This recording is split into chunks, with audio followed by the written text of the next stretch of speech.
All right. Welcome back to the Outdoor Drive Podcast. This is your boy Trev, and It's Steven. what's going on, Steven? Same old, same old. Day was exciting-ish. Learned a lot, but not nearly as exciting as yours, from what I'm gathering. So, what happened in your day? I don't want S- to break into mine just yet. All right, no worries. So, uh, went out this morning. Well, let me step back. I went out last night and glassed a piece of property, and 3 o'clock there were two birds out, not strutting, but I'm assuming they were older jakes. Couldn't really get too detailed, but I was also 300 yards away. So moved up around, was able to slip in behind, set up a blind for the next morning, assuming they would be roosting on that ridge behind them. And it also gave me the access that if they were down below, I could run the ridge and try to work them up to me. So went in this morning, got set up. Birds were down below me, so I had worked right into the plan. But I had hens all over, and for the first time this year was actually able to call in some hens. And biggest hen I've ever seen in my life came in and actually wanted to whoop the shit out of one of the decoys. It was hilarious. If she'd had a beard, she'd have got smoked. I'll put it that way. She was. You've seen Whitey. She was bigger than Whitey. I If can't she, believe that didn't have any boyfriends in tow, though. Nothing, not anything. So Oh, surprised. there altogether were 12 hens that came through my set this morning before I was able to finally slip out and move on those birds that were gobbling. Just craziness. I don't get it. So I said to hell with it, slipped out the back, moved down the ridge, and just kept hammering down the hollers, and nothing, nothing, nothing. Blew off one, didn't hear anything, sat there for about 3 minutes. I was like, well, screw it. I'm going to move back around, take the truck, maybe go somewhere else. Took about 4 steps and a bird hammered within 100 yards of me. So I was like, okay, now we're talking. Knew right about where he was at. He was on a cut road that would have been coming up to me. So I was able to move back, get set up behind a tree. So that way, when he popped out, I could get the draw and still be in cover, lean out and get a shot. And then he went silent. I was like, what in the hell? So I sit and gave it about 20 minutes and nothing, nothing. So I let out another light yelp.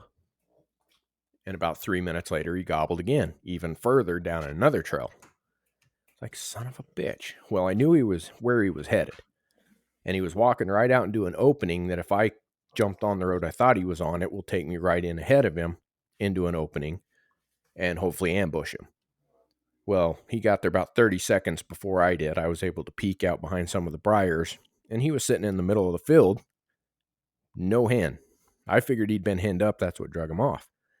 No hen, no strut, no care in the world, just sitting there feeding and walking around doing his thing.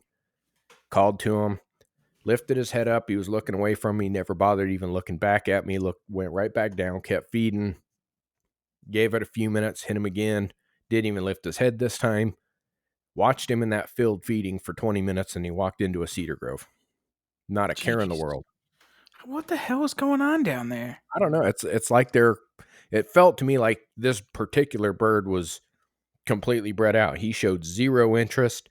The two other hens were popping off at him while he was in there, while I was watching him, and he didn't even pay them any mind. And he was a good, probably 10-inch beard, 2-year-old bird, I'm assuming, but nothing. Didn't care about anything. And I mean, I've never seen this in my life. So usually they show something, some interest. Right. This bird didn't give a shit. So I let him carry on, and I didn't want to keep pushing him because he wasn't interested, wasn't going to work. I moved out, kept trying to work for another bird. Didn't end up running into anything, so rolled back here to the house. Jesus. I mean, it's insane. If anyone I, out there is experiencing this, send us a message. Let us know that I'm not losing my mind. I just don't understand. I mean, it's just crazy. I mean, we've hunted multiple different properties down there, and then we left, and then you hunted a different property, and you're still having the same exact things Yeah. that are going on, man. I have moved So How do far, you I've how do you hunted have a 4. gobbler that close and not react to what's No, going on? Just nonchalantly walking by you? well, since you guys were here, I have hunted 3 different counties over a span of about 100 miles, mountains, lower fields, ag fields, cutovers, and everywhere I've gone, the birds have acted exactly like they were when you were here. They don't give a shit. That's just crazy to me, I man. I'm Just lost, totally man. mind-blowing. Considering, I mean, what's actually going on up here is just it's mind-blowing to me. Well, it seems like everywhere else in the country is on fire, but I Dude. mean, this year in Virginia has me mind fucked. I've never seen anything like this. I mean, we're getting to that lockdown stage now, but you know, it's you got to get them right off the roost, or it's going to be tough until about 10 o'clock. But even then, I mean, we had birds today that were locked down. There was three strutters with two hens locked down, didn't make a peep. Um, we seen them in the field, called at them, they didn't do a thing. They kind of moseyed off the other direction. But I mean, we were calling from them from the road, so that didn't really help much. But um, it's just crazy to me, you know. And they're starting to get into that zone depending where you are. I mean, locking down with other birds and stuff. But as far as like this morning off the roost, I mean, we had birds fired up, but they weren't like I wouldn't call it a 10, maybe like an 8 fired up, 7 fired up. They would only gobble back when we would call it to them. They weren't just hammering on their own and trying to really find us. So Yeah, they there were was just giving you the, "Hey, we're over here, come join the party." exactly. So they didn't come out of roost until about 6:30 ish, and they came down and they yeah, it was late, man. I couldn't believe it. I'm like, you know, because you're hitting the call, you're and then they would gobble, and you're like, all right, here they come. They're gonna fly down. They're gonna fly down. 20 minutes later, they didn't fly down. I'm like, I shouldn't have called at them. Like, what in the hell is going on? So finally, they end up flying down. They go the opposite direction as we thought. I thought I was working the birds. And then three gobblers light up behind us. And I'm like, oh, all right, well, this should be fun. So they start getting closer. Now I can hear them. They're over the ridge from us, over the little tiny hill. And I'm like, all right, here they come, here they come, here they come. So I turn around 180 degrees and I'm getting ready for him. They come up in front of Captain Mike. They're like 15 yards from him, but he can't pull up his gun at this point. He's like, oh, what the hell? So they come around and they keep coming down and they come up and they pop up in front of me about 15 yards, but they're like over the knoll. So he picked up his head. I see the red head and I'm like, all right, I can shoot him. So I go to pick up my gun. When I go to pick up my gun, he ducks down and goes down the hill and starts walking the opposite direction, putting. So I stand up and I go and I shoot at him and he dumps him. He starts flapping on the ground. I'm like, all right, sweet. So I start kind of like nonchalantly, like kind of like moving a little bit fast towards him. Then he gets up and he starts running away. Now I'm trying to get a shot. So I start moving a little bit faster, but I'm going down the hill. And my fat ass, I trip over a stick or a log or whatever it was, and I just face plant. Can't even put out my hands, nothing. It was just too late. You just slow motion, boom, right on the ground. This thing flies off. I'm like, what the fuck is going on, man? Like I can't get a break. Can't get a break. So day progressively goes on. We try and find birds all day, sit in a couple different spots, trying to get gobbles, trying to get gobbles, trying to get gobbles. Nothing. I'm like, what the hell is going on here? So finally, um, about I'd say 2:30, probably 3 o'clock. Finally, we find some birds. There's three gobblers in a field. So we come around the backside of them. This time I'm going to take the bow. So come around inside of them and start hitting the call. Here they come. Here they come. Here they come. Here they come. Here they come. Then they just stop, and I hit the call. And I can't see them because I'm kind of down in a little bit of a valley. And so here they come. Here they come. Here they come. And then, like I said, they stopped. They stopped gobbling. I'm like, what the hell is going on? So I peek my head up over the top. They're like 75 yards, dude, and this gobbler is breeding a hen. And I'm like, what Brown the chicken, hell? brown cow. Yeah, dude, he's just mounting them up. And I'm like, you got to be kidding me. What the hell? So I watch him. He's done. He gets off her. I see him flop around. I hit the call. Lights up, dude. Here he comes. Now it's game on. So now he's coming.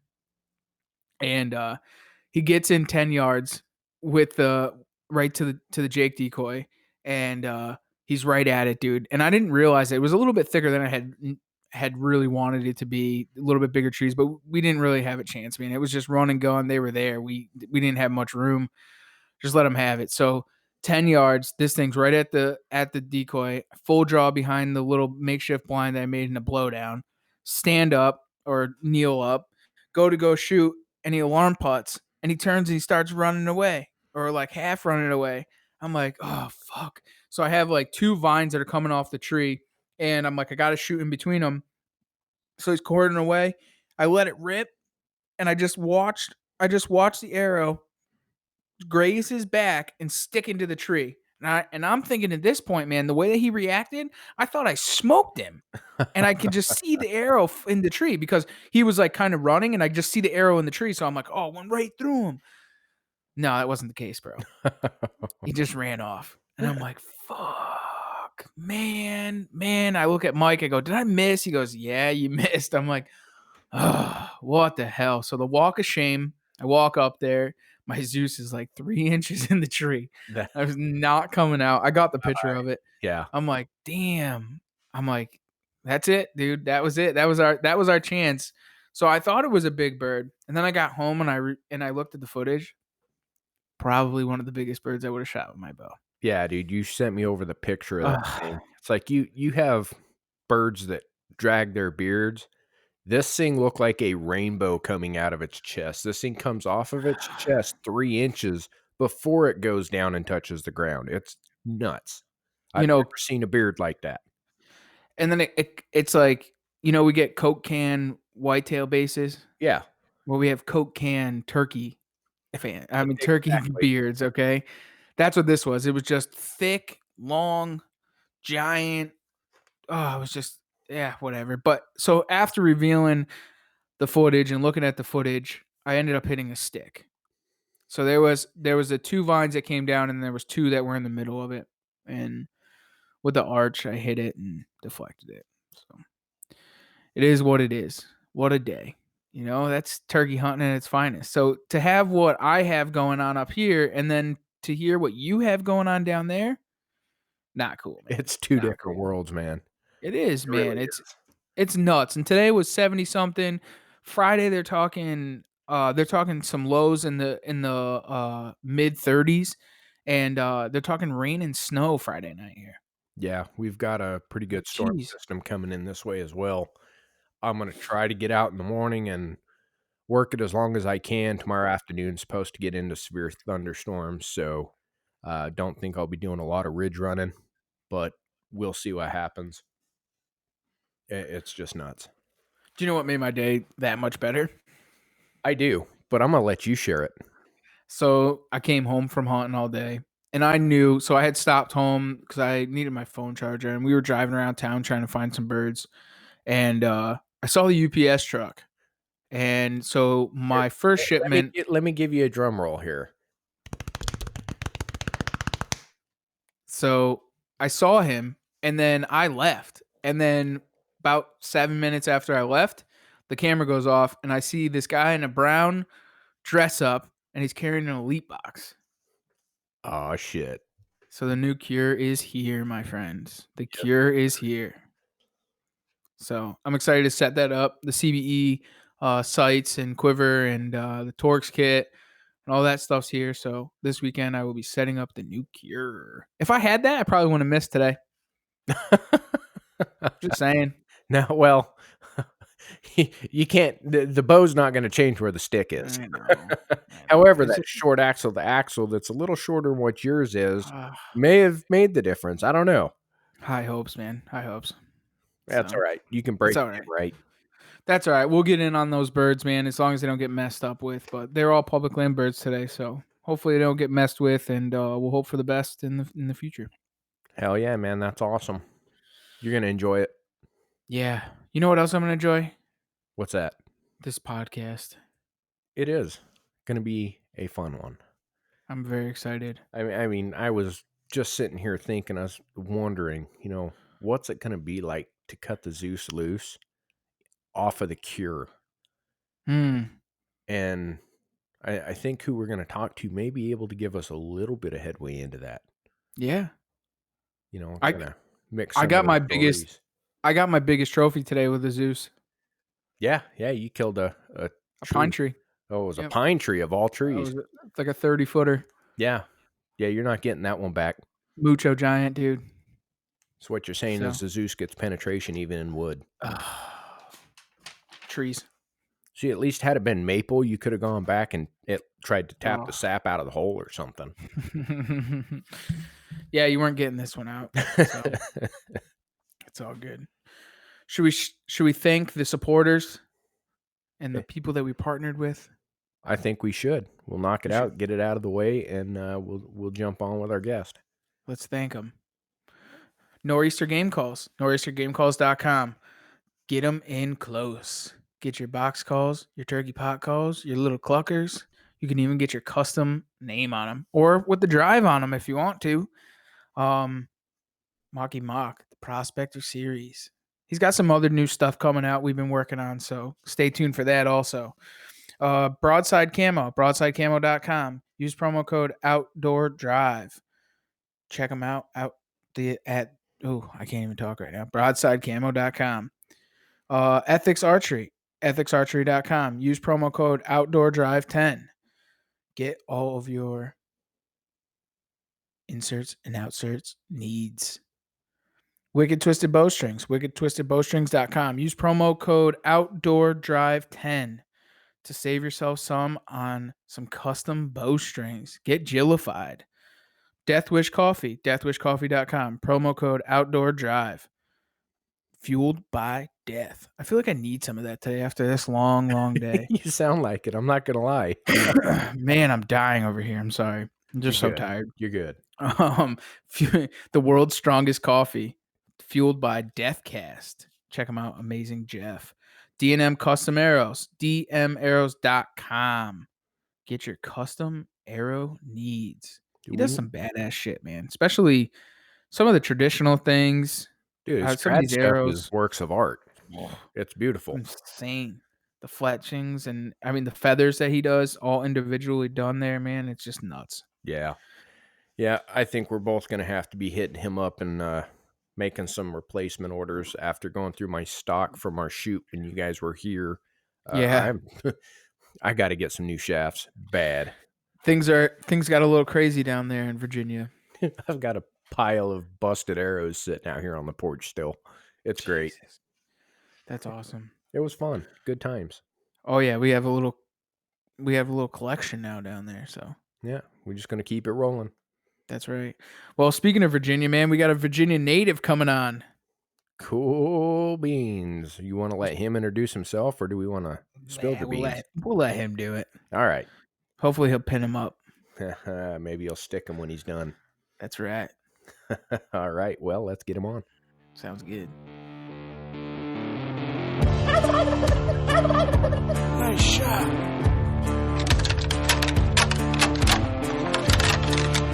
Here comes a shooter. Shooter. Big buck.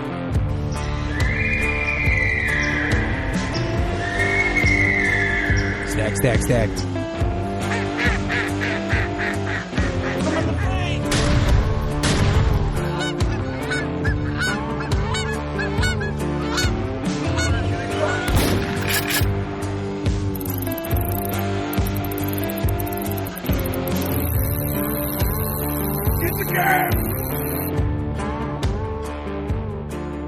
All right.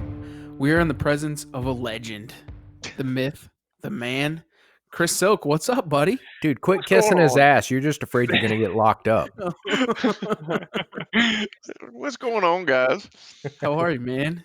Oh man, we're doing good. Struggling through this this turkey season this spring, and really, I'm just waiting for fall to get here to get back after those big bucks running around the Yeah, area.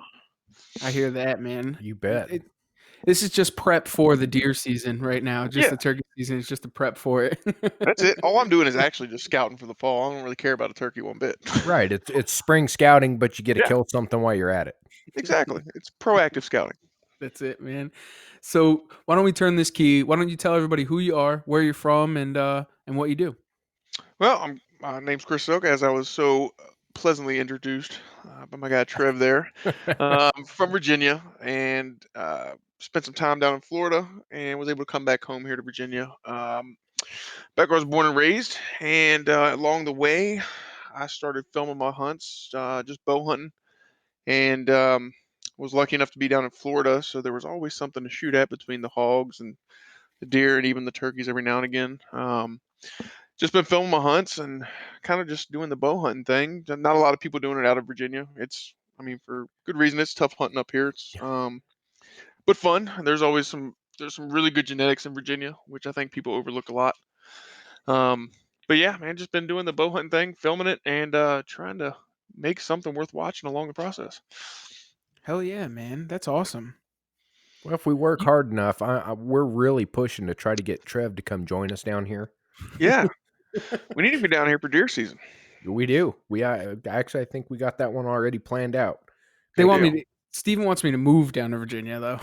I mean, Now it's God's you want to country. move. Yeah, I mean, It it's is God's God's country down country. here. It's beautiful. The mountains, man, that place is just absolutely perfect, and it's good Ugh, hunting down there, you know? it's It's so different down there.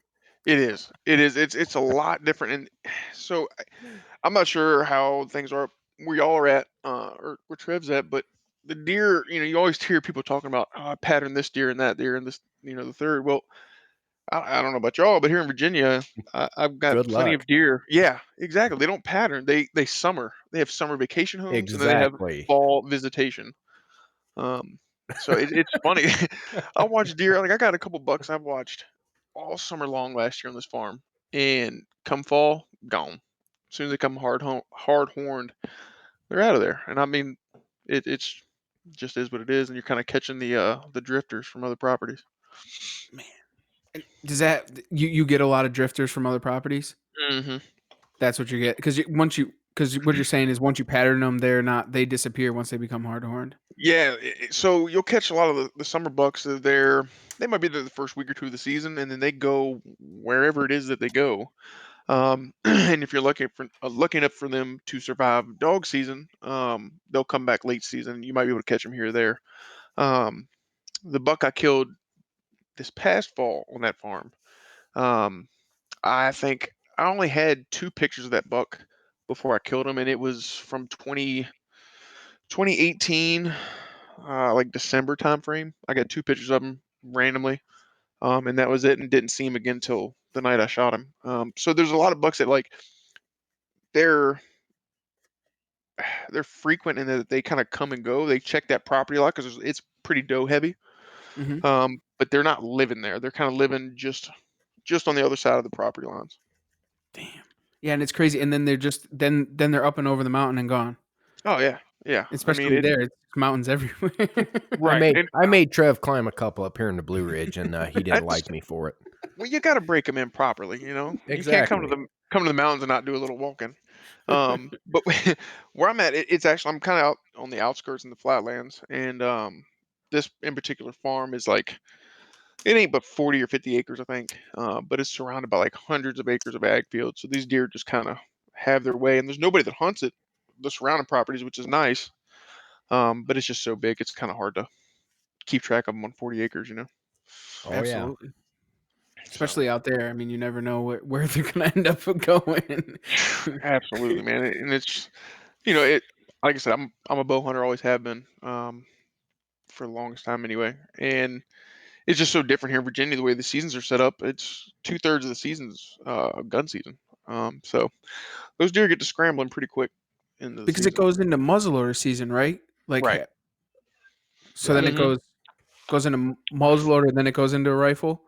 Yeah. So it goes well. So in the area I'm at, let me get my brain straight Yeah. here. So are you west of the Blue Ridge or east of the Blue Ridge? East. So Okay. east of the Blue Ridge, we don't. There's some rifle counties, but it's kind of hit or miss. I don't. Right. I don't really pay much attention to them anymore, just because I haven't It gun hunted doesn't in years. matter. But Yep. yeah. But it goes bow season, muzzle loader, and then it goes into general firearms, which is a little bit of everything, just kind of depending. But I Now, know the guys over in the mountains, they got the rifle season, so they can reach out and touch something. do they have a special dog season, or is that run during general? Nah, that It's runs called during rifle season. general. Yeah, yeah, that runs during general firearms, and I mean, you can. The dog guys love it, and you know, more power to them. It's not my cup of tea. I grew up doing it. I mean, it's got its place in the hunting world, but you can watch deer that are just as calm and cool those first 6 weeks of the season, and then once those tailgates drop, man, those deer go underground. Really? Oh, It you do affects you not. that much? Oh, Hmm. dude, the deer down there, like when we run our property on the North Carolina border, we're surrounded by dog clubs. And where we have some of the stands set up, you're down basically shooting lanes because some of that thick shit's so thick you can't see through it. Right. And those deer will walk up, they'll poke just enough of their head out to be able to see down it, jump through the clearing, and then carry on. They do not stop if it's open. Uh-uh. Nope. It's That's the crazy. sketchiest shit you ever saw. Dude, And it so, makes it so tough with the bow then, Chris. uh, dude, yeah, I mean, you got to hope you have food. If you got food there, you got a shot. I hunted one place in Northumberland that my brother had access to. He waterfowl hunts it, and he was letting me deer hunt it a year or two ago. And the first 6 weeks, even in the muzzleloader, because muzzleloader really doesn't mess with them too much. You would see bucks walking around because basically this piece of property is kind of set up like the Midwest. It was a 500-acre soybean field, and then there was just pockets, an acre or two pockets of trees throughout. It's kind of scattered throughout the field, and you could sit in those stands, watch that field, and you would just watch the bucks. They would just do circles and laps around all the pockets of trees, and you just kind of waited for them to come through. Um, and if it was one you wanted, you let them have it. And if not, you just kind of let them go on about their business. But it was nothing to see deer from sunrise till sunset, and you see them all throughout the day, and they would just kind of cruise around and feed on beans and whatever. But after the first week of dog season, I'd stop dropping out there because it just wasn't worth it. They wouldn't come out. I mean, the deer would just completely vanish. But it is what it is. That's Um, crazy. that's what's But nice about west of the Blue Ridge. There's but no dog Steve, hunting. yeah, I was gonna ask that. Steve, you don't see it like that up by you? Now, you don't get a lot of dog up here where we are. So, the highway that runs right there along my property line, that's actually the divider for east and west of the Blue Ridge. So, my house Uh, sits east of the Blue Ridge, and where we were hunting was east. But where I'm hunting now for turkey on the other side of the mountain is west. So, I It's can crazy play how those both. lines break up down there. Yeah, it just runs right along that mountaintop. It's Hmm. crazy. Depends what Yep. county you're in. Yep. it's just a Exactly. But I to love hunting out there. It's gorgeous. Oh, the mountains are insane Oh out yeah. there. Yeah. When Yep. the sun would come up over the ag land in the mountains, it was just it was the most beautiful thing. And it was just it didn't really even matter about the turkeys at that point. I mean, just taking it in and just seeing it all, and it's some of the most gorgeous land in the world, I think, honestly. I mean, for a Oh, hunter, anyways. yeah. I mean, you can set up on those ridges and just see for miles. And then, Oh, right yeah. at first of fall, the change in the leaves and everything, and it doesn't get any better. That's awesome. So why don't you explain to everybody kind of what Pinn'em Stick'em is, man? Um, so me and my dad, we've obviously been hunting together for years. He brought me up doing it and taught me almost everything I know. I had to teach him a couple things here in recent years. The student has to become the master at some point. That's right. Um, no, but me and my dad, we would always just kind of we'd hunt together, and as would split up to go to different stands, it would just kind of just pin them and stick them, and it just kind of something that's a little saying that we used to say that just kind of stuck. It's basically just don't overthink it, put the pin on them, and let her rip. I think with archery, it gets so technical because, and for good reason. I mean, every little tweak or flaw in your shot execution matters. That I think sometimes people get in their own heads and they try and be too accurate because they're trying to be too perfect. So pin 'em and stick 'em is just that, man. It's put the pin on them and just let her eat, man. I love it. And then then you evolved it into now that's you have obviously you're self-filming and so where can people watch Pinn'em and Stick'em? We're on YouTube. That's our main. That's where all of our videos are posted. I think we're up to like 30 something episodes now that I've gotten loaded up over the years. And you can just go into YouTube and type in "Pin 'em and Stick 'em Outdoors" and it'll pop right on up. And then we're also on Facebook and Instagram. Same thing, "Pin 'em and Stick 'em Outdoors." On Instagram, I think it's just at "Pin 'em and Stick 'em." but you can punch it in and you can find us pretty easy. We're pretty active on most of the social media platforms, as much as I can be anyway. And then we kind of string the videos out on everything, but we mainly push the YouTube thing because trying to get that monetary bonus on Of some of the course. episodes when when possible, you know. Now, you're on Tack Driver also? Yep. Yeah, I've been with Tack Driver Crew since day one. That was my big break into the TV world of hunting actually. We and we are actually down in Georgia when I was living in Florida. Um, my buddy Scott Conley gave me a shout and said, "Hey man, we got some guys that are running a TV show. They're coming up to do some hog hunting. It may benefit you to come up here." And because I was kind of just getting the filming thing going, and he said, "Hey, maybe worth come up here and just getting to know these guys and maybe get your foot in the door for future. Might pay dividends in the future." So I came up there and met Nick Albanese, who's the owner of Steady Form and the greatest broadhead on the market, which is Zeus Broadheads. Amen. Um, There you go. and we got to talking, and we hunted together for the week. I think it was about a week we were there, and um, got to hunting together, got to talking. And Nick said, "Hey, man, look, I've got a concept for a show that I'm working on." And I'd shown him some of the work I'd done on my own with editing and stuff, and he's like, "I'd love to have you be a part of the team." Um, and I, being somebody that was just kind of really getting into the filming thing and always wanted to be somewhere in the hunting industry and kind of just trying to get my, dip that toe in the water, so to speak. I mean, I jumped on it as he didn't even have the words out of his mouth. I was like, "I'll do it. I'm in." Um, so we've become really good friends over the years. And like I said, Tech Driver's been doing some really good things. And we got some great things coming in the future. So it's really been a great team to be a part of. That's a family, man. That's a brotherhood. Hmm. That's there you can't break the walls of that concrete. Oh no, no. They're the greatest of the great, those guys. They really truly honestly are. Oh, and the best thing about it is it's just a bunch of normal dudes and Mhm. gals. I mean, it's guys and girls that are part of the team. And not to knock any of the guys that are, the celebrities of the hunting industry, but um, they've obviously earned their place on the mantle, so to speak. But 90% of the people that hunt don't have access to outfitters and these huge farms and managing deer that they can let deer walk and know for a fact they're going to be good to go. Or it's just like everybody else. It's everybody that just hunts, that's got 10 acres to hunt on a buddy's farm, or picks up a small lease or something like that. And I think that's what really draws people into our show is we're your normal working class folks that just kind of hunt like everybody that everybody hunts. Yeah, Nothing special. Sometimes we're able to scrape some pennies together and go do an outfitted hunt or something along those lines. And that's kind of what I think represents the hunt community more than anything else. absolutely. Totally agree with you, man. That's the normal populate or the majority of the population of hunters, man, and they can relate to those guys, and Yeah. yourself. Oh And yeah. it's cool to watch them. It's definitely, and you can see them on the Pursuit channel. Right. Yep. Pursuit Channel on Sunday mornings at 9 a.m. is what we're running right now. And Nick will probably kill me, but I can't remember. I think it's Wednesdays. I think midday is when it airs also. But more importantly, just go set your DVRs on the Pursuit Channel, Tag Driver TV, and it'll Get be it there when all. you're ready. Yep. Yeah, there you go.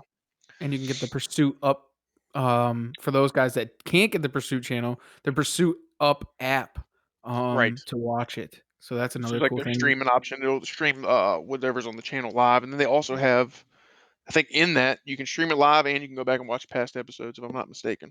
Yeah, because that was the thing with me. I'm like, I can't even watch The Boys. Like, are you kidding me? What the hell, man? That's bullshit. I don't know.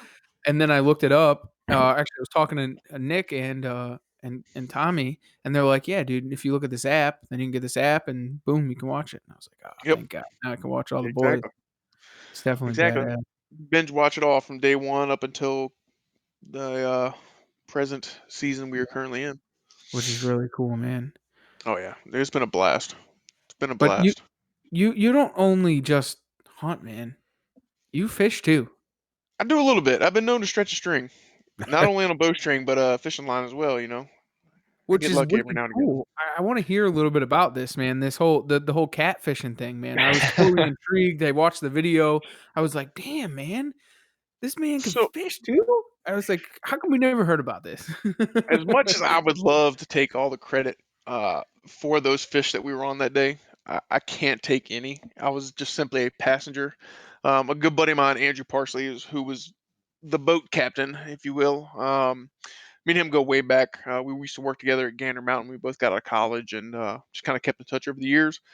And Andrew's a huge catfish guy. I mean, he eats it up from January through early March. He's up and down the rivers, fishing a lot of tournaments and such. And we've been trying to sync up and make it all work, but our schedules are kind of a little bit opposite of each other, so it makes it hard to kind of for our days off to sync up. But we got lucky, and he invited me out, and I think it was end of January to go run up and down the river and try and catch some of these catfish. Which I thought he was insane. I was like, bro, do you know how cold it is outside right now? It's January. That's when the big It's boys are popping. yeah, yeah. Nobody told me that before. I was like, fishing's done when it's warm, sun's out, guns out, shorts only kind of thing. Like you're out there working on your tan and doing a little fishing. But oh no, that was not the case when you're catching the old cats. But he's got some spots on there, man, and he swore me to secrecy, so I can't say Of course. exactly where we were. Well, But what I can you can at least say, say what river? I'll say this on that video, we were in 5 different rivers. Wow, Okay. Yeah. that's insane. So So, like if you oh, go tune ahead. into if you watch the video, and those that are from the Virginia and the Richmond area will You'll know. probably be able to pick up where we're at. Yeah, I can pretty much tell you I know where you're at, but I'm not gonna say anything. Right. Yeah. So when it's colder water like that, what were you guys using for bait? Like, is it So a normal, like, summer type rig or no, so what we did, we got I think shoot, we met at his house at 5:30, 6 o'clock. Which that's the sun doesn't come up to like almost 8.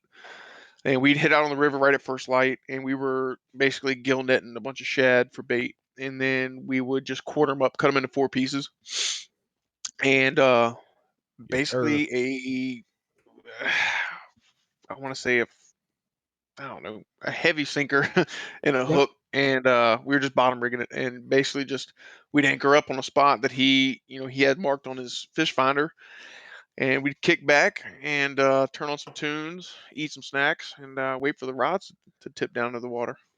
that's awesome. Man, and Oh, it was a good time. when you find those drop-offs, they're secret, you try not to tell anyone, because Right. especially down there, if someone figures out, "Hey, there's a drop there," everybody will pile up on it. Yeah, it takes no time to figure it out. Um, None at all. And he's kind of plugged into the catfishing community down there. He does a lot of the tournaments and stuff like that. So, everybody kind of knows where everybody's spots are, and everybody knows where the fish are at. You just kind of got to hope to get there first. Right. Exactly. We did find a couple new spots though, which was nice. I Well, won't that's the nice talk thing about. about being out there and moving around and trying to Yeah, find those areas. yeah. We had hit a couple spots. He's like, well, I don't know. I've always kind of looked at this spot and never done. I was like, well, we ain't got nothing else going on. And we hooked into a couple really nice cats, and I'm gonna blame my captain for the fish not getting in the boat. He blamed me because they got off the rod. But um, no, but I tell you what, there was the sec. I don't think we filmed this one. This was another time we went, but I think it was one of the first fish of the day, and I'm reeling this fish in, and he's right at the boat, and Andrew's got the net ready, and the weight's out the water, so it's bouncing between me pulling the fish Yep. pulling. The weight's just kind of bobbing up and down. And I was telling Andrew, Andrew, I was like, I'm about to lose him. Like, it's just too much slack's getting from that bobbing up and down. I was like, I'm gonna lose him, lose him. So we're trying to horse him in. This is ended up being like a 47-pound cat, and I'm trying to horse him into the boat. And as I'm pulling to try and get him in, the cat shakes the hook, and the hook goes flying past me. And we kind of look at each other, and Andrew was on the money, man. This cat just floated on the top of the water for just, I mean, a hair of a second. I mean, just a blink of an eye. And Andrew threw the net down underneath him and just did a blind scoop and was able to catch his cat. I mean, it was just, we looked at each other because he scoops, right? And he goes to pull up, and I'm looking at him, and I was like, well, do you got him? And he's like, I don't know. And then he pulls the net out the water, and the cat's sitting in the bottom of the net. It was just one of those deals where I was like, "Of course the camera's not running when this happens." This was like perfect. Yeah, that's But what you're waiting for. yeah, exactly. I mean, he just it was it was awesome. What was your biggest cat on those trips? So it was me, Andrew, and another guy that had never been catfishing before, like at all. So when you've got a beginner in the boat, we all know where the beginner's luck goes to. The guy Of that's never course. caught a catfish in his life, I think we ended up catching. What did we hit? I think we hit one that was right at, I think north of 50, maybe just under 60, if I'm not mistaken. Wow. Um, but he caught all the big ones. I caught all the 25 to 30 pounders that day. He caught all the monsters. Um, but I think the biggest Andrew's caught in the areas he runs, I think his record is 70, right at. Jeez. Yeah. Yeah. I mean, just giant. It's unreal to watch these cat. Like it's just they're gonna go catfishing. You throw some chicken livers or something off the boat and you catch something that's like 10, 15 pounds and you're doing something. It is a whole nother kind of fish that he's pulling out of the water. Oh, absolutely. And It's those unreal. are big blue cats? Oh yeah, yeah, big blues. Yeah. Gee. Yeah, It's especially when so you much fun though. get down there on that break between the brackish and the fresh. I mean, Hmm. you never know what the hell you're gonna get your hands into. Oh no, no, There no, no. there are some It's monsters in there. like I said. I think like I said, his best is right around the 70 mark. But there's guys that have caught him 80 plus. I think the record's somewhere. Yeah, it's a Man, little it's up north there. of that. Yeah. Yeah. But they're there. It's just getting lucky enough. I just never realized it that the fishery is that crazy down there. I mean, you see the big muskies, you see the big Hmm. cats. I mean, I think there's a lot of things that aren't even really talked about. Maybe because the people there probably don't want to talk about it, so that doesn't Yeah, bring it keep to a the tight lip. people there. Yeah, Yes. of course, Shut and I up. don't Yeah. blame them. I get it. Nope. Mm-mm. Um, but I just don't. It's just not a talked about thing. I mean, you just don't. I Yeah. mean, people know, but they don't know. You know. Right. Well, and Well, it's that's Um, like go the ahead. spot the spot in Virginia in the mountains. We're out in Botetourt County, right off the Arcadia exit. It's a big, spot people go and they float the James River down through that area and everything like that. And I don't musky fish, so I have no problem giving up the spot. It doesn't bother me a bit. However, the guys that fish it often will be a little perturbed. But we were talking to a couple guys where we normally pull the boats out at, and there's some guys there that are catching 50 and 54-inch muskies out of that area. Right. I mean, it's unreal. How see, I had no idea that they were that big and that common in that area. Yeah, seeing up here where we are, and I was telling Trev about this while they were here, is the spot that I usually go to for cats up here. Uh, DNR had come through and they were doing shock testing, just Mm. checking the river. Of course, up here they were doing mercury tests, things like that. And they pulled up a couple of 60-inch muskies in the spot, and we didn't even know there were muskies in there at that point. Oh my god. And ever 60? since then, there's 2 or 3 guys that religiously will go up there and they will just troll that stretch of river. And every Yeah. year they pull out some giants. These it was a couple like god, I mean 17, 18-year-old kids that just that's what they went and did all summer long, where they went up and down that river and they'd find the deep flat spots and they would just let her eat. Yep.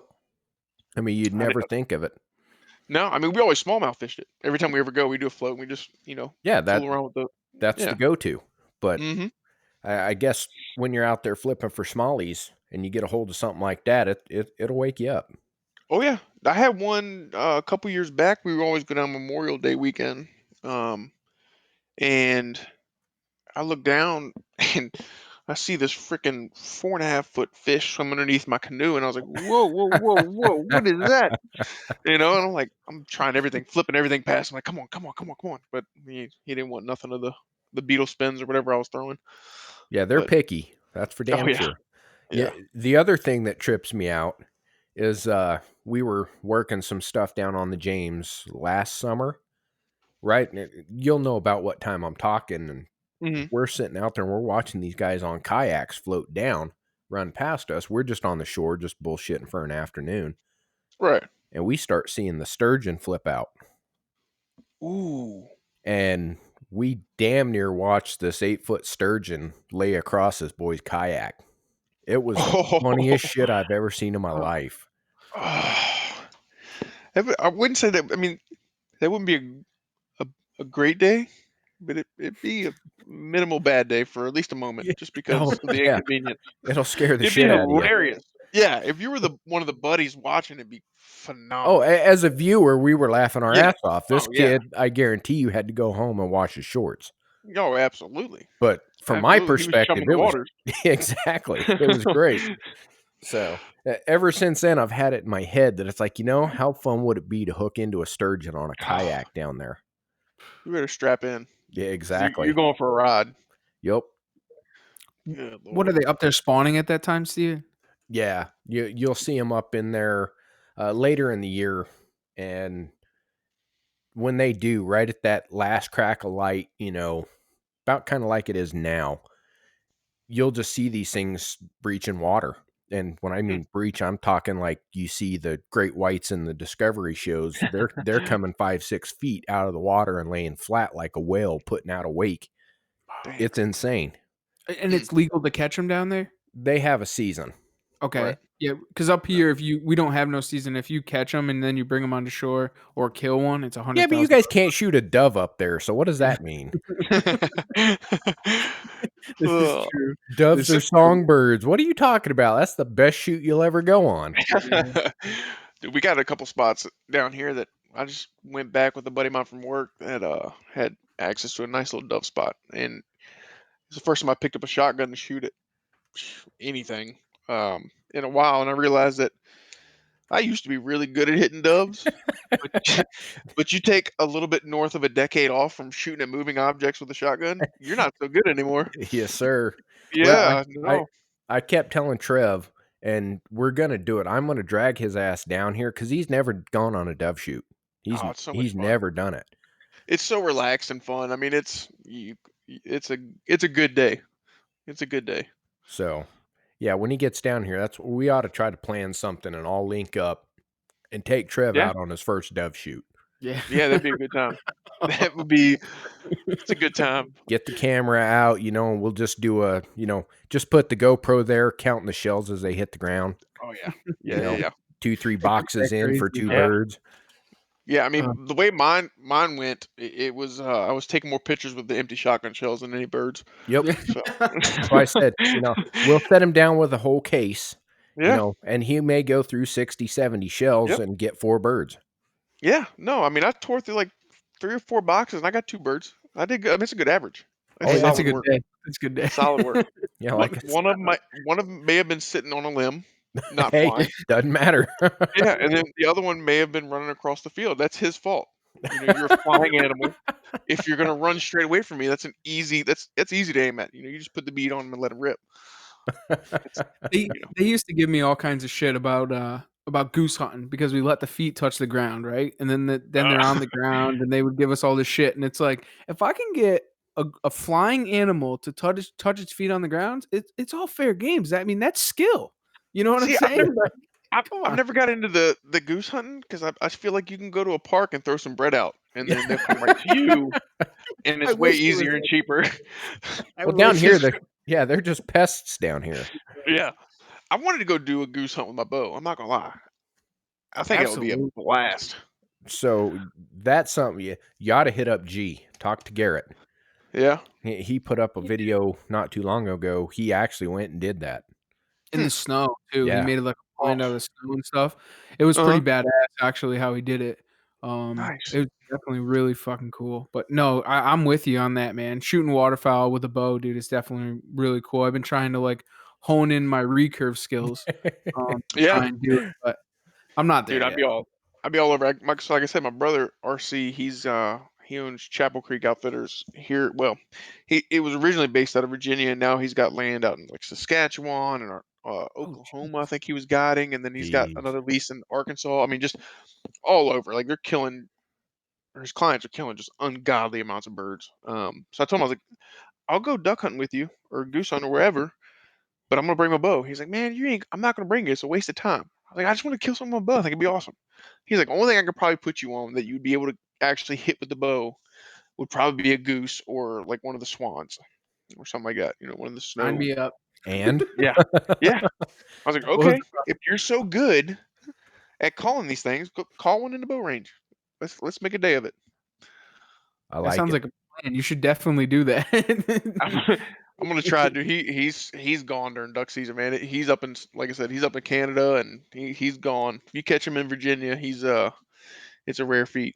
But That's he's awesome. doing, dude. Oh man, dude, he had a hell of a year. He was guiding turkeys out in Oklahoma for their season in early March, and then I mean they were just absolutely slaying waterfowl. I mean it was just stupid numbers, stupid numbers. But And you don't get the chance to hunt with him a lot because he's always traveling? yeah, he's always out, and he does. Like I said, I'm strictly bow hunting, and he gives me grief all the time. He's like, "Oh, just put the damn bow down, pick up a shotgun, let's go have some fun." I'm like, I could, but why make things easy on myself? Right? What's the fun in that? I mean, I'm right there with you. I think we just have a tendency to go, let's take something hard, make it even harder, and then let's throw Yeah, a camera in, and then let's yeah, throw a camera crew in and see right. how stupid we can make this and pull it off. Hmm. Exactly. It ain't fun if you don't do it without all that bullshit. Yeah. If I kill something and there's no camera running or nothing like that, then I mean, did I even really kill it? Right. Did a bear actually shit in the woods? Yeah, exactly. Who knows? If Trev I'm not there to discovered that film, too. yeah, if I'm not there to film him wipe, then we can never answer the question. Right, exactly. I'm with it, man. I'm with it. So what did you do in Florida, man, when you lived in Florida? Because that's totally different than where you're at now. So Man, it's it's a whole other world down there, man. Like y'all have heard of Florida Man, right? Like Florida yeah, Man does such and such and such. Oh, Good yeah. uh-huh. Lord, it's a it's it's crazy down there. And that's just like the normal city life portion of it. You go hunting down there, and um, you better have some balls behind you because everything down there is trying to kill you. Yeah. Between, because if there's a mud puddle, there's a gator in it. If Yep. there's a thicket, there's hogs in there. And then you got what is the not the mountain lions, but the Florida Panthers. Yep. Oh, the Black They're all Panthers. over the place. Yeah, I mean, dude, everything down there is trying to kill you. And then you're walking your stand in the morning, you're walking through these banana spider webs that are like steel wire, Yep. and then you got these spiders that are the size of a damn beer can that latch onto your face. And it's just it's a It's a whole, trip. oh dude, it's a whole nother world. I had a blast doing it because I could hog hunt, and that's where I fell in love with hog hunting. I think when I first went down there, I paid for a guided hunt for me and my dad to go on, just because I always wanted to shoot a pig, and me and my dad were just bound and determined to make it happen. And then I realized how plentiful they are down there. No guide necessary. No, no, and I was fortunate enough to get on with a couple. I worked with an outfitter while I was down there. Swine in the Pines, which is it's in Stark, Florida, which is kind of between Gainesville and Jacksonville. Yep. Um, and it's an awesome crew. Those guys are the best. Mark and Jeff, they're both Navy guys. I think Mark's retired now. Both Navy guys. They've got a spot set up, and that was my second one I paid for. A buddy called me up, said, "Hey, I've got a hunt scheduled, but somebody dropped out. Can you fill in?" And I was like, "Yeah, sure, why not?" Um, Met up with those guys, and I filmed the hunt there, and they use it for promotion and stuff for their for their outfitter, and we just kind of linked up from there. And I just started to help guide while I was down there. But the hogs are just everywhere down there. I mean, it's unreal. I tell you what, I tell people all the time, and my Virginia buddies always look at me funny when I say this, but if I had to pick between hunting deer or hunting hogs, and I can only do one, it'd be a tough damn choice. I mean, hands down, it would just it'd be tough. Um, the hogs are just fun to hunt because there's so many different ways you can hunt them and be successful. I mean, like between spear, like I've killed them with a spear, I've killed them catching them by hand and stabbing them with a knife. I've Yep. killed them with a gun, killed them with a bow. I mean, you name it, odds are I've killed a hog that way. And then with deer, it is what it is, which is fine. There's plenty of fun and challenging on trying to kill a deer in the ways that are there. But I don't know, man. Somebody killing a big boar hog, and it's a good time. And are you hunting them over bait? Are you hunting them with dogs? Like, what are you, or So just we, everything above the? yeah, pretty much all the above. And like down there, so like pigs are they're smart. I mean, as an animal, they're pretty smart. Their problem is their stomach rules their life. So I've had pigs that knew I was there, like in a tree stand or ground blind, whatever the situation was. Like they knew I was there, but they knew the food was there. And what they'll do is they'll just kind of wait. And if you can wait them out and stay still and be quiet and all that good stuff, eventually their stomach's gonna override their sense to live. I had one hog. I chased this hog for like 5 months, and I spooked him one time, and that's kind of what took so long to kill him because I was using a green kill light, spooked him, and he would never come into a green light again. Fast forward 5 months, I had a red light, and this hog comes in from my right, stands directly underneath me at about 10 yards, and I couldn't shoot because I would have had to move the camera because he was out of the camera's view. So I would have had to move the camera, which is where my light was, which would have moved the light. It would have spooked him off. So I'm standing with this pig that I've been watching the last 5 months, and his name was Holyfield, and you guessed it, he was called Holyfield because he had one ear. so, so this pig, he's standing right underneath me, and he kind of just staring and looking around, and then he leaves, and I'm like, damn, I've been chasing this damn pig for 5 months, and there he was, and I had him, and I just couldn't do it because I didn't want to not get it on camera, yada yada yada. And I can hear him walking through the swamp in front of me at like I don't know 50 yards or whatever it was, and he's just coming through the swamp, and then I hear the swamp, the footsteps go silent, and I was like, all right, he's on the trail that's cut. And I look over, and here he comes down the left. That pig knew I was there. He circled downwind of me and hung out for about, I don't know, probably 5 or 10 minutes before he finally came into where the corn was. And then he finally just, he couldn't take it anymore. Like he knew the corn was there. He was pretty sure I was there. And he was just, you know, he decided he needed a belly full and he caught an arrow to the shoulder. And 50 yards later, he was on the trophy wall. There you go. That's You insane. know, they're smart, they're slick. But they're blind and they're deaf. So if you can beat their nose, which is the hardest thing to do, you got a pretty good shot. And especially if you put food in front of them, then you're just kind of helping things out. It's got to be so much fun to do it, man. It's like it's one of my bucket list things, is shooting hogs. You just We're see it, going. and it's just how fun it is, you know. Because I like watching your videos, man. They're a fucking blast, dude. It's Oh, like dude. it's got to be insane. Oh, you can sit there, and especially if you're bow hunting, you can sit there and shoot them all day long. If you're in a good mess of hogs, and either you're over bait or you're somewhere where they're bedding up, you can shoot them pig after pig after pig as it walks by. Yeah, there's been a couple times where I've been able to shoot one, watch it drop, and just knock another arrow and wait, and they come right on back through. It just kind of depends on what's going on with the pigs and how pressured they are, but they're a blast, man. They're an absolute. I love it. I'm actually going down to down to North Carolina in 2 weeks. I think we're going down the 14th through the 16th down in Four Oaks, North Carolina, with T&M Hunting Properties, which I found last year. Another military and former law enforcement officer guy that started up as an outfitter business. Went with him last year, and I think it was like 6 of us that went down there. We had an absolute ball, and then went back in September, and that's when I killed that big. Killed, well, I say 300, but he weighed 288. I mean, it's good enough, close enough. We'll call it 300. No one will care. Yeah, yeah, exactly. And he had, I think, 3.5 inch cutters on one side and Jeez. 2 and 3/4 on the other. He had snapped the other one off fighting. And that was a spot and stalk, and that was unreal. That was a fun one. That one's up on our YouTube channel. That's probably one of my favorite episodes that I put together. I think it's gonna be one of my favorites, just because the song I was able to find for it, and then just kind of hunt itself and how well everything came together was just it was a fun episode to do.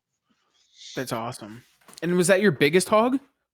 Mm, I'm gonna say yes because that's the only one that I actually weighed. Okay. I killed a pig. I called Hogzilla when I was down in Florida. My buddy owns. He had like 5 acres, and he told me it was a gym buddy, and he was like, "Hey, bro, my kids said they saw a bear coming through the backyard the other day." And I was like, "What?" Which in Florida, there's a ton of bear. There's like a ton of black bears down there Right. because they haven't had a season in like 20 years. I think they opened it once in 2015. I think they opened a season. They only wanted to Like kill like 200 something bears, and they did that in the first 2 days. there's not enough shit down there to try and kill it. Yeah, exactly. Yeah, did I forget bears earlier because they have bears as well? So anyway, my buddy's like, "Hey man," I was like, "Would you mind if I come throw some cameras out there and just see if we can get a picture of whatever it was?" He's like, "Nah, man, come on." Threw some cameras up, and I got pictures of an absolute just slop of a hog. I mean, this thing was just a monster, and it was my biggest regret with this hog was not getting him shoulder mounted. I did a Euro mount, and I've regretted it ever since. But just a beautiful brindle hog. Um, Actually, I don't know if we all follow the page. I just posted the trail camera video of this pig when I shot him because the trail camera actually caught it at the shot. And I think I reposted the hunt a couple days ago. I But he probably did. weighed, yeah, he weighed somewhere in like the 250 plus mark. I didn't never get him on a scale, so I don't know officially. But I'll tell you, on my truck, his nose to his hindquarters span my tailgate. So I mean, Damn. not a small pig by any stretch. Um, but it was 5 acres ended up being a pig. It wasn't a bear. It was a giant hog that these kids saw and got him patterned out. And he was coming through their property at like 9 at night, and then he'd come back through at like 3 in the morning. And I went and set up, and their neighbors were nice enough to be playing the Ravens Patriots game that night, so I was able to listen to the game on their back porch while I was waiting for this hog to come in. So I had Nice. plenty of entertainment. That was my first night hunt for a pig, and it was fun. It was a good time, man. Like I said, pigs are fun because you can just do your imagination is your only boundaries when it comes to hunting hogs. I got a question. So what do those how do those Zeus's play a role in killing hogs? Well, I'm glad you asked. So on this hog I'm talking about that I killed down in Florida, the big one. I was using a rage hypodermic, um, and broadhead went in, hit him right in the soft spot. Went in, hit the offside shoulder, and that's where it stopped. And the arrow actually came back out as the hog took off. Fast forward to September when I shot this big boar. The distance, the yardage range is about the same for both boars, about 20 to 25 yards. Um, Fast forward to this year, T&M hunting properties on that big 300-pound boar. He came up and I was shooting him with the Zeus, and the Zeus flew through both sides. The only thing that kept that arrow from scooting down the driveway or the logging trail, whatever you want to call it, the fletchings hung up, and he took off with all the arrow falling out on the other side, and then blood literally pushed. Like you can see it in the footage, blood actually pushes that arrow out. Um, and it's unreal. Like when I shot this pig, and I saw how big the pig was. I killed a bunch of pigs, so I know how an arrow reacts to it. Um, I mean, at one point I was using an 80-pound bow with I think right at 600 grain arrows, and shot 170-pound boar and only got like maybe 7 8 inches of penetration out of it. It's like, so boars are tough. Like I know how their hide reacts to being hit with an arrow. And so anyway, I shoot this hog down in North Carolina, and I got lighted knocks. So I watched the knock disappear, and I was like, hmm. I wasn't expecting that to happen. Like I knew, I'd shot a couple things with Zeus, and I knew it did well in deer, but this was like the first hog that I had shot with it. And for me, that's the ultimate test of a broadhead and for a bow setup is if you can zip through a hog, there is no deer on the planet that will stop an arrow that you have coming out of your setup. And so when this hog turns, I was like, that whole damn arrow is hanging out of that pig. There's no way a pig that big, an arrow should have zipped through it like that. It should have been, I was fully expecting to have both ends of the arrow sticking out on either side of the pig, and to see it just kind of, that arrow went through him like butter. It was unreal. Like I was taken aback when I saw that pig take off. I was like, no way.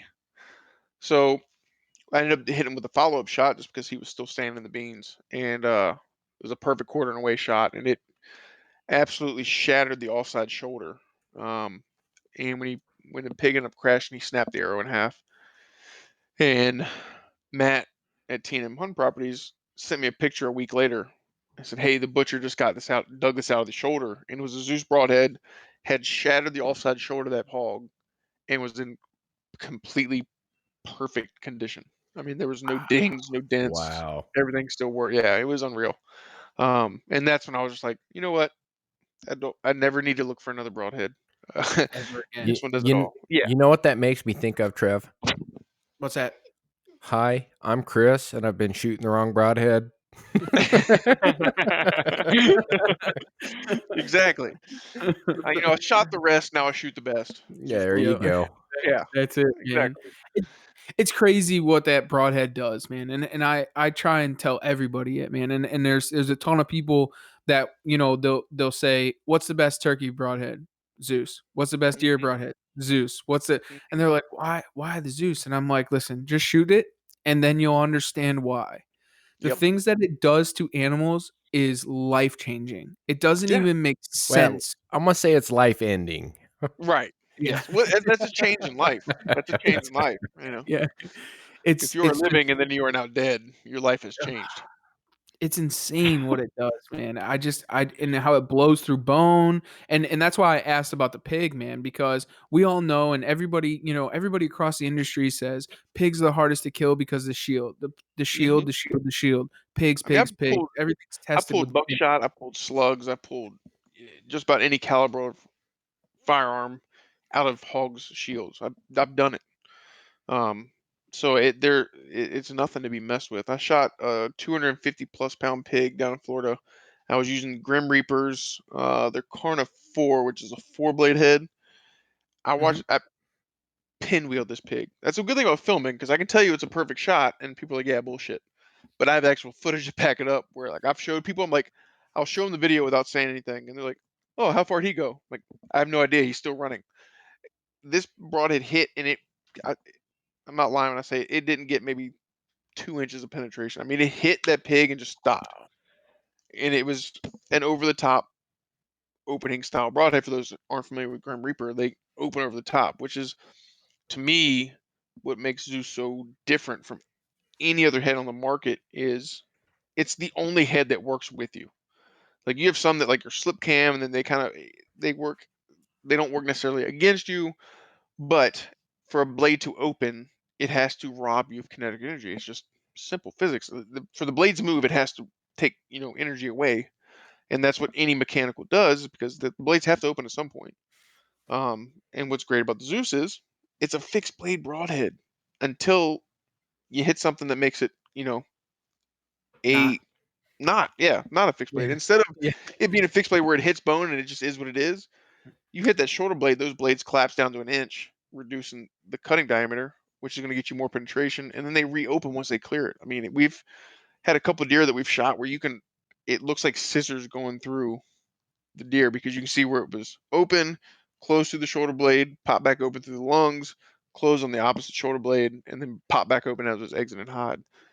It's just it's unreal. It's hard to explain until you've actually shot it and seen it for yourself. You have to put it in your hands to Yeah, even know you what have it's to. like. I mean, Mhm. it's insane. Like the deer that I had shot last year, I had shot it quartering 2, and I would never take that shot, man. That's a tough shot. And, That's it my went favorite in. shot. Yeah, That's I my know. favorite. I know, That's my favorite shot. but it's a tough shot, a Oh yeah, normal oh yeah, person's yeah, not yeah. gonna take that shot, unless they're very confident with it.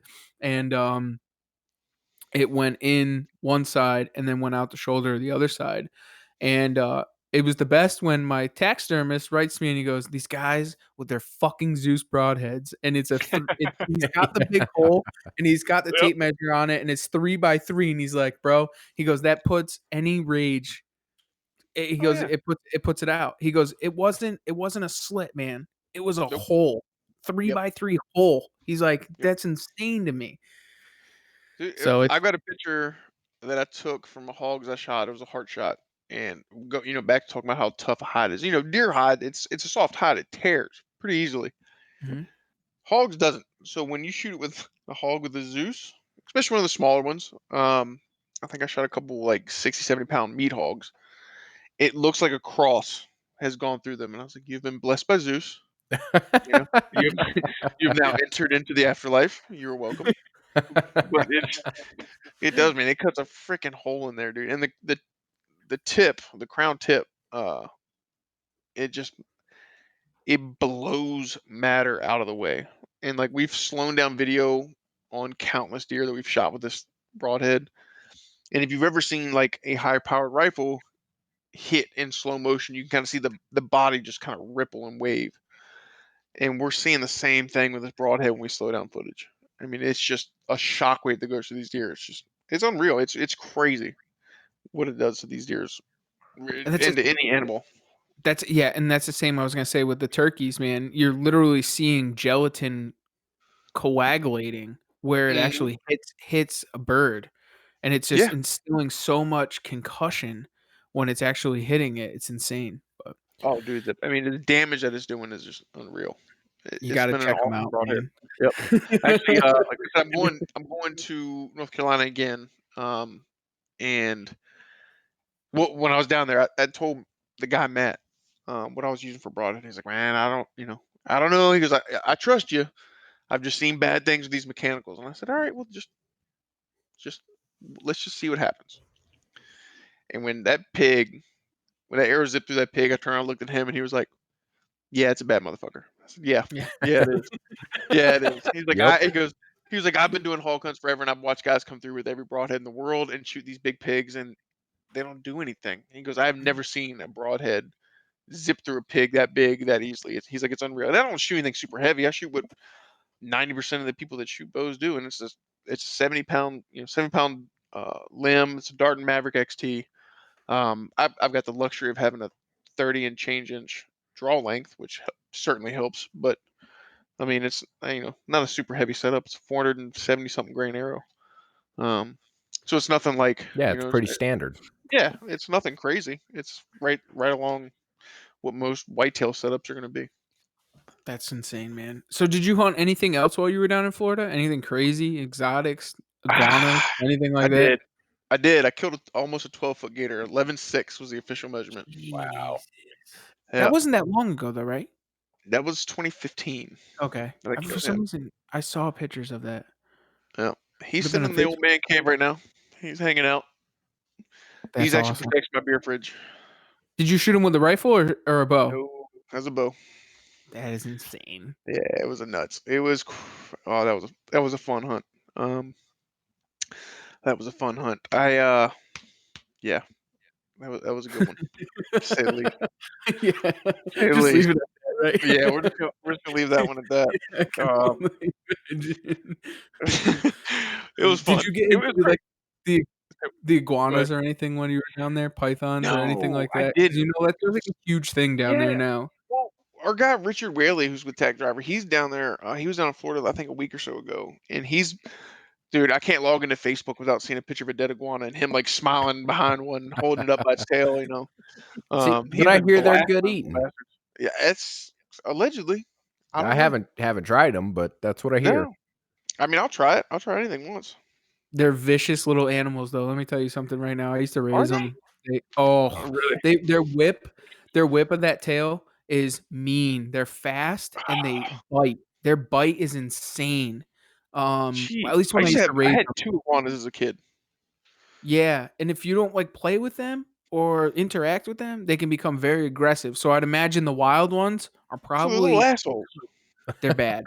They can Yeah. bite, and it's kinda like Pricks. the monitor, they Yeah. can have some type of bacteria in their mouth sometimes, and then their whip of their tail, man, they're notorious for the whip of the tail. That's a huge thing with them, Huh. but Hey, Speaking of the monitor lizards, I actually ran into one of those while I was still in the Navy. We're out in Malaysia and we were golfing. So we're sitting on the tee box, and like you look off the tee box, and there's like it's like swamp with like these lily pads, and it's like sketchy ass bridge that like goes across.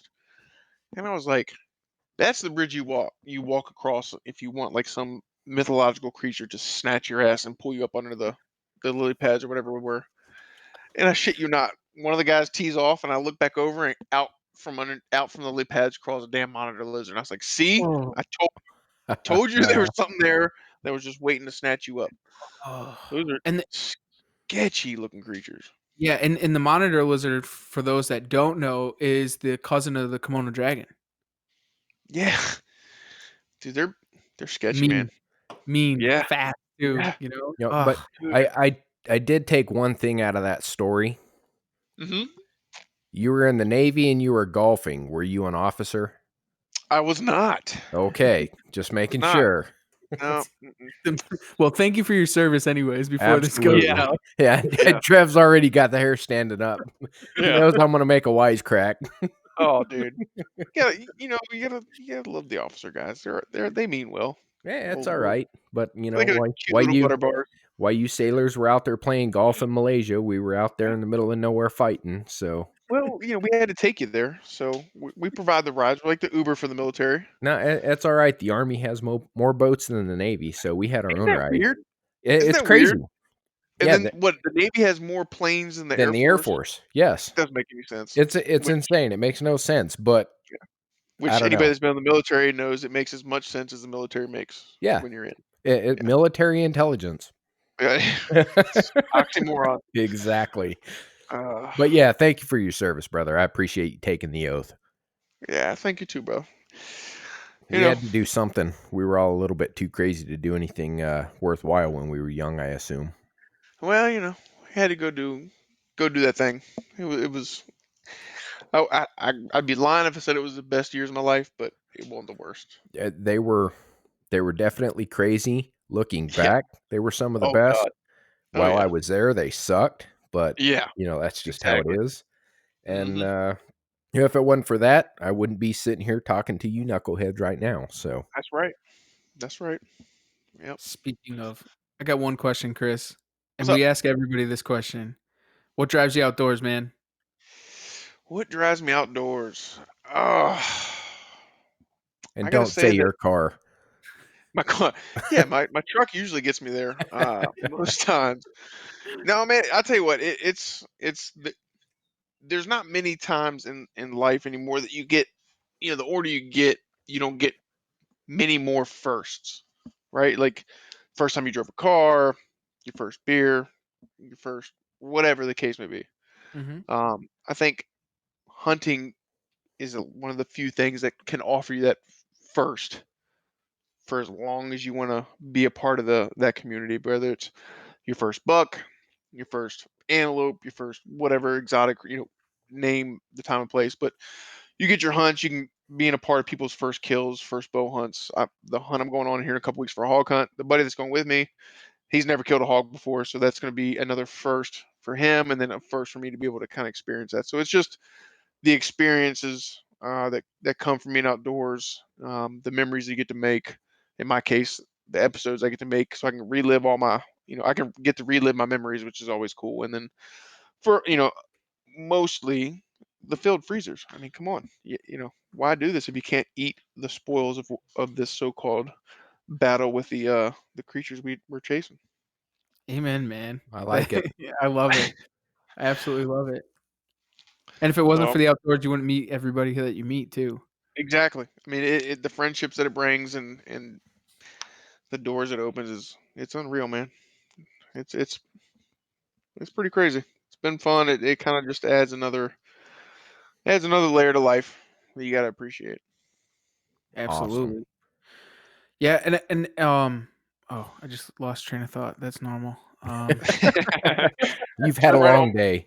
Yeah, Yeah. I've had a really long day. It's been a roller coaster ride for me, man. The turkey hunting woods has been crazy. And then tomorrow getting up and doing it again. Yeah, I'll be right Um, there with you. yeah, I hear that. Do you wanna just remind everybody, man, where they can find you, where they can see you? Absolutely. Yeah, man. Y'all make sure to come check us out on YouTube. We're at Pin 'em and Stick 'em Outdoors. We're on Facebook, Instagram. I think that's it. I don't do the TikTok thing because I can't dance and don't want to embarrass myself in doing so. So I'm just gonna stick to pulling a string and punching a record button. So y'all make sure to come check us out on YouTube, Instagram, and Facebook. Pin 'em and Stick 'em Outdoors. Make sure to subscribe, like, and share while you're there. And any advice for improvements or something you want us to stop doing, don't be afraid to leave a comment and let us know what you think. Hell yeah, Awesome. man. Man, we can't thank you enough, Chris. This has been a great conversation, and I'm always happy to have fellow Virginianers on the show because Oh, I'm, we need to have like more of us. yeah, The I Virginia agree. folks. It's like it's so much of this. Hey, we're out here in the Midwest, or hey, we're up here in Trev's country where they have weird laws and shit. Man, it's so much better when it's down here in the heartland of the the U.S. in my opinion. And Amen. we'll get Trev here eventually. We're working on Well, him. I Yeah, mean, we'll convert him. you We'll can convert hunt him over. you can hunt within there's no minimum distance unless you're on a church near fucking Sunday. I mean, how crazy is that? I still can't get over it. I know I talk about it every episode, but it's mind-blowing to me that I can shoot a rifle 2 feet from your dooryard, and as long as I'm not 200 feet from or 200 yards from a fucking church on a Sunday, it's okay. How does that even make sense? I don't know. I feel like there was math involved there, which lost me immediately. We'll just put it this way. Trev was losing his mind when we got out of the truck and I load the shotgun and I'm walking out with a loaded gun past buildings and he's going, "You can't do it." I was like, "No, dude, you're in Virginia. It's okay." That's right. Yeah, at Yeah. least for the time being until, Well, well, yeah. yeah, Till yeah, November. till November. Till Yeah. November. I got a feeling it'll change. Yeah, let's Ugh. hope so. Yeah.